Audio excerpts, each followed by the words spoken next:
Aujourd'hui, on est à 70 producteurs sur 25 villages, répartis sur toute la haute vallée de l'Aude, qui est un territoire rural assez vaste. Je m'appelle Thomas Galland, je suis animateur à la Maison Paysanne de l'Aude, qui est une coopérative basée à Limoux.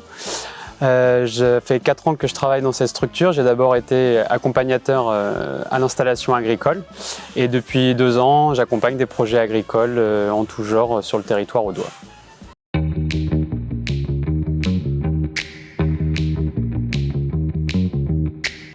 L'épicerie paysanne ambulante et solidaire, c'est une initiative qui est née lors du premier confinement,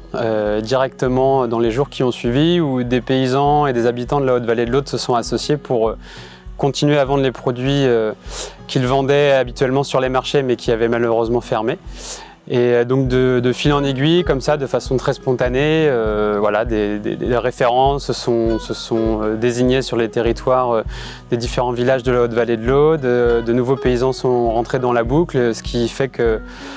petit à petit, on est arrivé à un certain nombre de producteurs qui ont réussi à vendre leurs produits sur ce nouveau circuit de commercialisation qui s'est mis en place progressivement.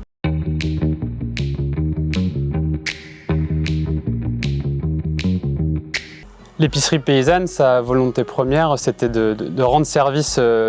justement lors du confinement, puisque les personnes étaient privées de mouvement et donc d'approvisionnement local. Et finalement, à la sortie de ce confinement, on a demandé aux consommateurs s'ils voulaient continuer, et puis on s'est rendu compte qu'il y avait plein d'autres atouts à ce système de distribution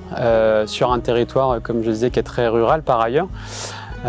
Donc on a continué finalement à mettre en avant ce système de solidarité entre des personnes qui habitent parfois à plus de 30-50 minutes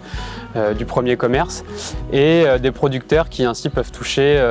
directement une trentaine de milliers d'habitants sur ce territoire, ce qui permet d'avoir un circuit de commercialisation en vente directe et d'avoir accès pour les consommateurs à des produits de qualité au prix de la vente directe, et pour les producteurs d'éviter de se faire 40 marchés à la fois et d'avoir un seul circuit directement dans des territoires où il ne pourrait pas y avoir de marché par ailleurs, puisque ce sont des trop petits villages.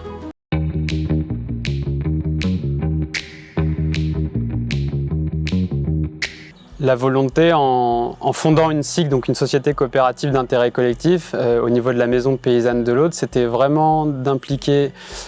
plus durablement et directement les citoyens dans les projets agricoles, non seulement dans un premier temps en faisant en sorte qu'ils soient sociétaires de la maison paysanne, donc qu'ils puissent prendre part aux activités,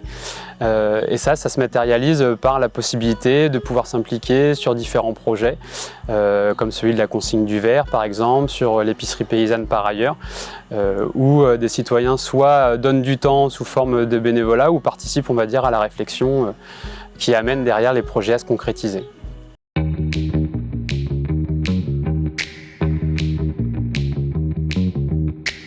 Ce dont on se rend compte, c'est que les questions agricoles, elles sont de plus en plus prises par le bout de l'alimentation.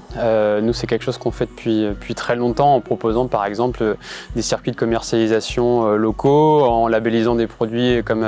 avec la marque Nature et Progrès. Mais c'est vrai que là, il y a un engouement,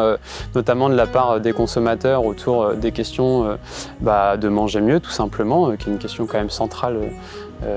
dans les enjeux de démocratie et de démocratie alimentaire particulièrement. Et ça explique le fait que, de par cette expérience qu'on peut avoir, on accompagne toute cette dynamique qui nous dépasse largement, puisque c'est vraiment la société civile qui se mobilise sur les questions d'accessibilité à l'alimentation notamment. Et pour ça, on met en place des systèmes, mais aussi on réfléchit de façon un peu plus large à de nouveaux systèmes de démocratie alimentaire, comme la sécurité sociale de l'alimentation, qui est un projet au niveau national, mais qu'on aimerait pouvoir décliner à l'échelle plus locale, pour rendre accessible une alimentation de qualité à toutes et toutes, et plus uniquement